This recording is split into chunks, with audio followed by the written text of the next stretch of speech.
Il y a une question toute simple, toute bête, mais qui moi m'a hanté pendant de nombreuses années. Si Dieu a tout créé, qui a créé Dieu? Cette question, on l'entend souvent, mais de manière trop rapide. Et on entend les réponses trop vite, trop tranchées. On va avoir d'un côté ceux qui vont dire si Dieu existe, il doit avoir une origine. Si Dieu n'a pas d'origine, ça veut dire que c'est absurde. Donc la religion est absurde. Et de l'autre côté, on va avoir les personnes qui vont vous dire trop rapidement Dieu, par définition, est incréé, donc cette question n'a aucun sens. Et ces deux réponses ne m'ont jamais satisfaite. Pas parce que je doutais, pas parce que je croyais trop, mais parce qu'il y avait quelque chose qui résistait. En fait, je me suis aperçu que cette question n'avait jamais cessé d'obséder l'humanité, qu'elle avait fait naître des civilisations, des mythes, des guerres, parfois même des découvertes scientifiques. Alors aujourd'hui, on va faire quelque chose de rare. Je ne vais pas vous dire quoi croire, je vais simplement vous inviter à penser par vous-même. Et nous allons ensemble refaire le voyage de l'idée même de Dieu. Qui a créé Dieu?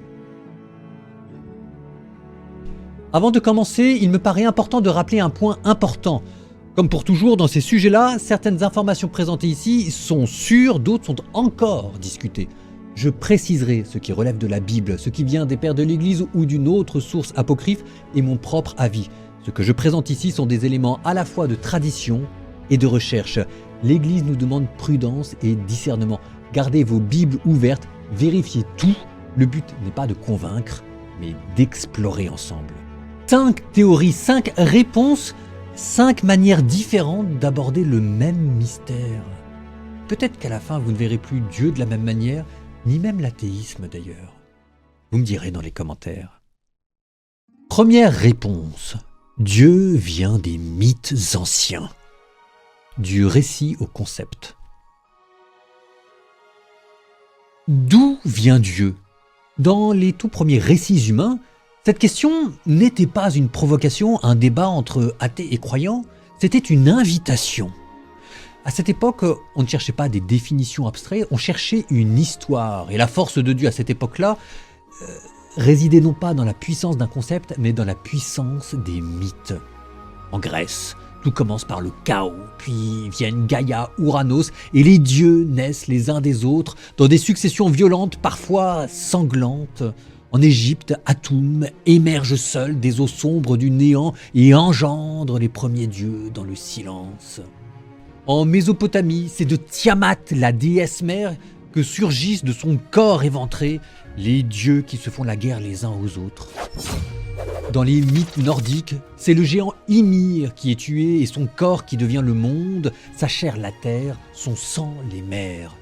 Et partout, le même schéma, les mêmes mythes au fond. Les dieux ont une origine, ils naissent, ils luttent, ils meurent parfois, et c'est cela qui les rend attrayants. À cette époque, le divin n'était pas hors du monde, il faisait partie du monde. Les dieux surgissaient à l'intérieur du monde pour l'ordonner. En philosophie, on appelle cela un démiurge, un être qui façonne le réel à partir de quelque chose qui existe déjà. Le chaos, la matière, les eaux primordiales, parfois un corps ancien, parfois même un œuf cosmique. Avant les dieux, il y avait toujours un arrière-fond primordial, et les dieux naissent de ce fond, ils en dépendent. Autrement dit, les dieux étaient des créatures comme les autres, ils n'étaient pas transcendants. Et là, c'est la première chose qui m'a frappé. Tout cela, on le connaît, mais est-ce qu'on a réalisé ce que ça voulait dire? Que, en fait, l'idée d'un Dieu sans origine, c'est pas quelque chose de naturel. C'est quelque chose qui va contre l'intuition la plus profonde de l'esprit humain. Ce que les mythes païens suggèrent, c'est qu'en fait, la forme première de notre pensée n'est peut-être pas le monothéisme et la transcendance, mais le paganisme. Ça signifie une chose essentielle et qu'on oublie aujourd'hui. Ça veut dire que pour penser un Dieu vraiment incréé, sans commencement, qui n'a pas d'origine, ça veut dire en fait qu'il faut se faire violence. Une violence intellectuelle, une violence contre nos réflexes mentaux. Et peut-être que tout le monde n'est pas prêt à cette violence. Et c'est peut-être pour cela que la question de Dieu dérange en fait. Car cette manière étrange, exigeante, presque contre-intuitive de penser Dieu ne va apparaître que plus tard, avec ce que l'on va appeler la révolution biblique. Deuxième théorie, Dieu n'a pas d'origine. du monde au hors-monde. La pensée biblique n'a pas surgi du néant. On retrouve encore dans les premiers récits bibliques des images familières. Le chaos primordial, les eaux obscures, les forces indomptées qui précèdent l'ordre et que l'on retrouve dans les psaumes ou dans la Genèse. Mais quelque chose de décisif a pourtant changé. Ici, Dieu ne naît plus d'un autre Dieu. Dieu ne surgit pas d'un combat, il ne surgit pas d'un œuf primordial ou du chaos, il ne façonne pas le monde à partir d'un corps divin déchiré, mais il crée à partir de rien.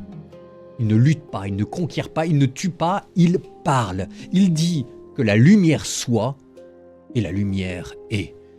Le chaos dans la Bible n'est plus une puissance rivale, la matière n'est plus éternelle, et même le temps est devenu une créature.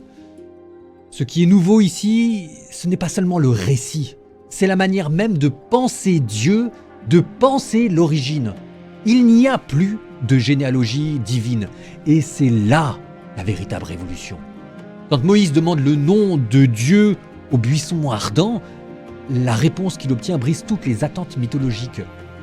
Je suis celui qui suis. Pas de parents, pas de naissance, pas d'ancêtre, pas de mythe d'origine, mais une affirmation brute de l'être. Dieu ne dit pas d'où il vient, il dit qu'il est. Et cette existence est différente de la nôtre.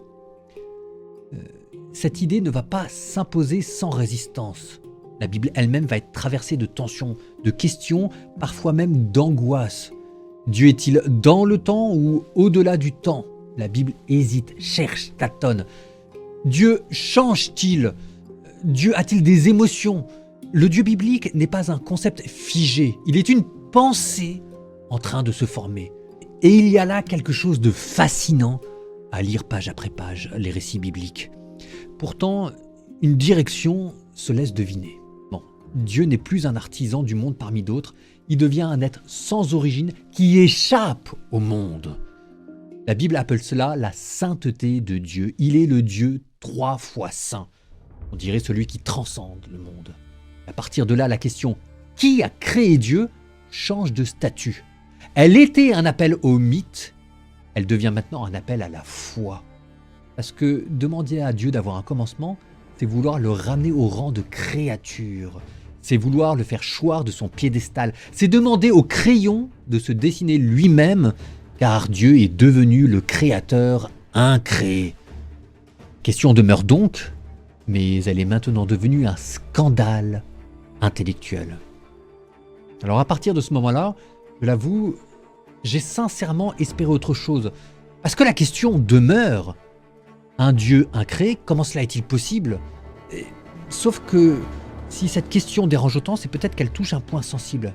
Mais parfois, ce qui pose problème, c'est la grammaire de la question. Et c'est là que la science en rentre en scène, non plus la religion. Et j'avoue que j'ai sincèrement espéré que la science règle le problème, qu'elle mette fin au vertige et qu'elle me dise enfin, voilà ce qu'il y avait avant Dieu. Troisième théorie, de la foi à la raison, Dieu vient de la science. Au XXe siècle, la cosmologie scientifique est en train de naître. Georges Lemaître vient de découvrir quelque chose de vertigineux. L'univers est en expansion. Et en remontant le film à l'envers, on arrive à un point limite, le Big Bang. Et ce point n'est pas une explosion dans l'espace, c'est la naissance de l'espace lui-même, de l'espace et du temps. Autrement dit, le temps ne précède pas l'univers, le temps commence avec l'univers. La question que je croyais résolue se met à nouveau à dérailler. Car si le temps commence avec l'univers, demander qu'y avait-il avant le Big Bang revient à demander qu'est-ce qu'il y a au nord du pôle Nord. Certaines questions ne demandent pas de réponse, elles demandent simplement qu'on cesse de les poser. La science ne dit pas « il n'y avait rien avant le Big Bang », elle dit quelque chose de plus dérangeant, le « avant » n'existe peut-être tout simplement pas. Et là, quelque chose m'a frappé. En fait, la question « Qui a créé l'univers ?» commence à ressembler étrangement à cette question « Qui a créé Dieu ?» Dans les deux cas, c'est le même esprit scientifique qui mobilise les mêmes outils mentaux. La notion d'avant, la notion de cause, la notion de chronologie, la notion de commencement. Et dans les deux cas, on semble atteindre une limite, comme si à force de remonter la chaîne des causes, la notion même de cause commençait à s'effondrer. Que ce soit pour l'univers, que ce soit pour Dieu. Ici, la science ne prouve ni Dieu ni son absence, elle fait quelque chose de beaucoup plus troublant. Elle montre que Dieu n'est pas le seul concept problématique. Et que découvrir ce problème, c'est rester à l'intérieur de la science. Et ce malaise de la science envers elle-même, ça m'a rappelé une autre tentative humaine pour y répondre, mais beaucoup plus ancienne, ce qu'on appelle la métaphysique. Déjà, dans l'Antiquité, le père de la métaphysique, Aristote, posait une intuition simple. Tout ce qui existe semble avoir une cause. Mais si chaque cause dépend d'une autre, on recule sans fin, comme notre histoire de Big Bang. Et une régression infinie n'explique rien, dit Aristote. Alors, la raison pose un arrêt, un point limite. On passe, comme on dit en mathématiques, à la limite. Aristote, lui, l'appelle le moteur immobile. Plus tard, Thomas d'Aquin, lui, parlera d'un être nécessaire, d'un acte pur, un être sans cause. Non pas parce qu'on l'a observé, mais parce que la raison ne peut pas aller plus loin et que poser l'existence de Dieu, c'est reconnaître les limites de la raison humaine. Pourtant, il y a quelque chose ici qui est devenu troublant, parce que dans ces raisonnements métaphysiques, à force de rigueur, Dieu ne ressemble plus vraiment à Dieu, il ne ressemble plus à un être qui parle, qui vit, il est devenu un point d'arrêt logique, il est devenu un concept scientifique. Nommer une cause première ne dissipe pas le mystère, cela dit simplement où nous avons choisi de nous arrêter pour permettre à l'univers d'avoir un sens. Et c'est là que j'ai réalisé, si la raison a besoin d'un point d'arrêt, est-ce que ça veut dire que ce point d'arrêt existe réellement ou est-ce que c'est parce que notre esprit ne peut pas fonctionner sans lui?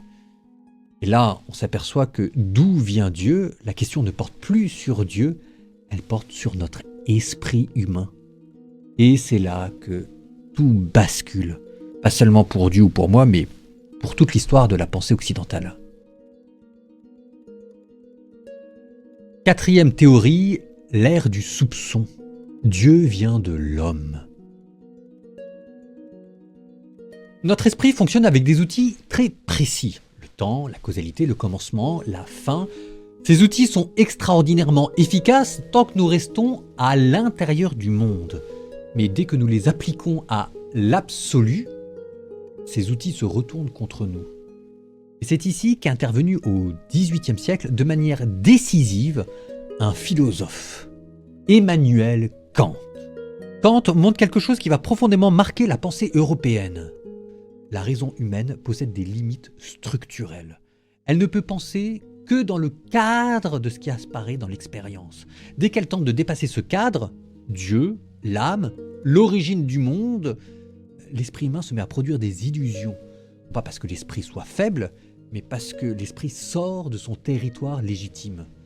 La question « qui a créé Dieu » n'est donc pas absurde, mais révèle quelque chose de beaucoup plus profond. Un besoin insatiable de la part de l'homme d'avoir des réponses et un fondement. Mais ce qu'on s'aperçoit aussi, c'est que ce besoin est tellement insatiable, et Kant aurait pu pousser jusque-là, que l'esprit humain se retrouve comme obligé de sortir de lui-même. Et alors, qu'est-ce qu'on fait? Et à partir de Kant, un renversement radical va s'opérer dans l'histoire de la religion. Si la raison produit sans cesse des questions qu'elle ne peut pas trancher, alors peut-être est-ce qu'il faut inverser les perspectives et ne plus se demander qui a créé Dieu, mais plutôt d'où vient l'idée de Dieu. Petite parenthèse, ces limites que Kant croyait lui-même infranchissables seront plus tard remises en question avec la découverte en mathématiques de l'infini en actes, de l'infini réel que l'on peut structurer, que l'on peut hiérarchiser, que l'on peut penser. Mais ça, la découverte de l'infini et son impact sur le renouveau de la métaphysique et la question de Dieu, ce sera pour une autre vidéo. Au XIXe siècle, Ludwig Feuerbach propose une thèse décisive. Dieu ne crée pas l'homme, c'est l'homme qui crée Dieu. Inconsciemment, mais par un mécanisme de projection. L'homme attribue à Dieu ce qu'il ne parvient pas à être pleinement. La perfection, l'infini, l'éternité, la toute-puissance, l'esprit humain en a tellement besoin qu'il les hypostasie dans le monde des idées. Et Dieu devient le miroir inversé de l'humanité. Tout ce que l'homme ne possède pas, il le place au ciel. Dans cette perspective, la question « qui a créé Dieu » n'est plus métaphysique, elle devient anthropologique et une manière de scruter l'esprit humain. Elle ne parle plus de l'origine du monde, mais de la structure de notre psyché. Cette intuition va faire école. Après Feuerbach, la question de Dieu ne reviendra jamais vraiment au ciel. Elle passera par la psychanalyse, avec Sigmund Freud, où Dieu devient une figure paternelle, un besoin de protection. Elle passera par la philosophie, avec Friedrich Nietzsche, où Dieu devient une construction morale et culturelle promis à disparaître. Dieu est mort. Dieu est expliqué. La question est réglée et à ce stade, beaucoup pensent avoir gagné. Mais en réalité, notre question n'a pas disparu. Qui a créé Dieu ? Elle a simplement changé de lieu. Elle n'est plus au ciel, elle est en nous. Et on a juste démontré que cette question était devenue impossible à éviter et qu'elle ne pouvait être répondue que par un esprit lucide sur ce qu'il est, ce que le monde est et ce que Dieu est, qui est le chemin que nous avons fait jusqu'à présent. Mais est-ce que c'est possible d'aller plus loin ? J'avoue qu'à ce moment-là, j'aurais pu m'arrêter, dire que la question est insoluble parce qu'elle paraît être insoluble, et qu'elle est peut-être. Mais ce serait malhonnête parce que malgré tout ça, il y a une intuition qui ne m'a jamais quitté et que j'ai découvert qu'il existait peut-être une manière de prendre toutes ces réponses que nous avons vues les unes après les autres au sérieux sans en éliminer aucune. Et pour comprendre cette théorie, il va falloir faire un dernier détour. Un détour plus audacieux et qui va peut-être nous faire paradoxalement revenir à l'idée la plus commune et la plus paradoxale de toutes. Théorie 5, du mystère des origines au mystère de la relation. Dieu vient de Dieu. Pour comprendre cette dernière possibilité, il va falloir revenir très loin en arrière, chez Platon. Pensez chercher déjà un fondement ultime, quelque chose qui rende le réel intelligible, le bien, la beauté, ce qui donne sens à tout le reste. Mais ce n'est pas Platon, mais un de ses héritiers tardifs qui va pousser cette intuition jusqu'à une limite vertigineuse. Plotin. Chez Plotin, l'absolu ne s'appelle pas Dieu, il s'appelle l'un. Et c'est un coup de génie conceptuel. L'un n'est pas un être, donc il n'a pas besoin d'être créé. Il n'agit pas, il ne décide pas, il ne manque de rien, mais de lui procède pourtant tout le reste, non par volonté, non par nécessité, mais par surabondance, comme une source qui déborde, comme une lumière qui rayonne. On dira plus tard au Moyen-Âge « bonum diffusit sui », la beauté est ce qui par elle-même irradie. Cette idée est capitale, car elle permet de penser une origine sans cause, une fécondité sans dépendance. Quelque chose peut procéder d'un principe sans que ce principe ait été causé. C'est cette intuition qui va profondément marquer la pensée chrétienne, même si le christianisme va aller beaucoup plus loin. Le christianisme dit quelque chose d'apparence simple. Dieu est amour. Et nous avons redit tellement de fois de cette phrase que nous n'en mesurons plus la radicalité et la révolution qu'elle a apportée dans l'être même de Dieu. Là où Plotin disait « l'un est au-delà de l'être », le christianisme dit que le fondement de l'être de Dieu, c'est l'amour. Mais si Dieu est amour, quelque chose devient immédiatement clair. L'amour ne peut pas être causé. Il ne peut pas être expliqué. Un amour qui aurait une cause serait un amour conditionné, dépendant. Ce ne serait plus un amour gratuit, ce ne serait plus un amour inconditionnel, absolu. Et voilà le renversement, et ce n'est pas tout. Parce que c'est aussi la question de l'origine de Dieu qui maintenant va prendre une autre tournure et, j'ose dire, un autre visage. Si Dieu est amour, Dieu est à la fois celui qui aime, celui qui est aimé et l'amour avec lequel on aime. C'est ce que découvre au Moyen-Âge Hugues de Saint-Victor pour penser la Trinité. Père donne l'être, le Fils reçoit l'être du Père et l'Esprit est le lien vivant de cet amour. Et cette relation n'a jamais commencé. Dieu n'a pas de cause parce qu'il est l'amour éternel qui surgit par sa propre surabondance gratuitement et qui circule depuis toujours entre le Père, le Fils et l'Esprit. Et là est l'origine de la divinité. Si Dieu a créé toute chose, qui a créé Dieu? Réponse: Dieu est son propre Père, son propre Fils, sa propre vie. Dieu ne vient pas de quelque chose, Dieu vient de Dieu.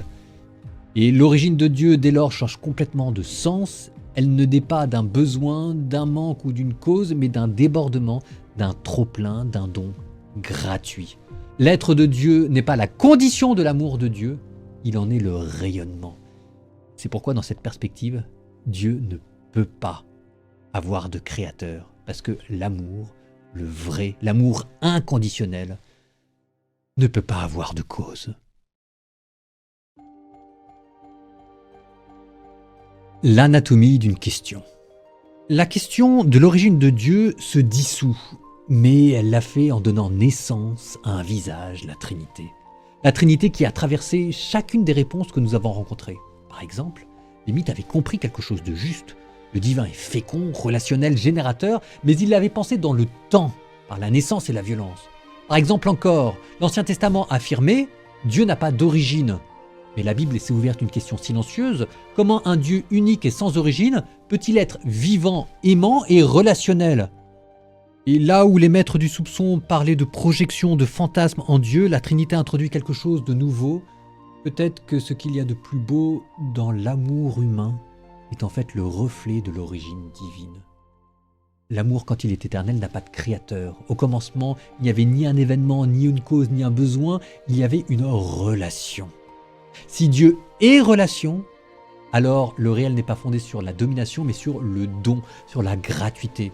Et peut-être que ce qui nous déchire aujourd'hui le plus, la solitude, la violence, la peur du manque, vient du fait que nous avons oublié cela. À l'origine de l'être, il y avait la gratuité. Et peut-être que si notre monde s'effondre, c'est peut-être pas parce que Dieu est mort, mais parce que nous avons oublié le sens de la gratuité. Alors, au moment de terminer, je le redis de manière solennelle, l'amour vaincra.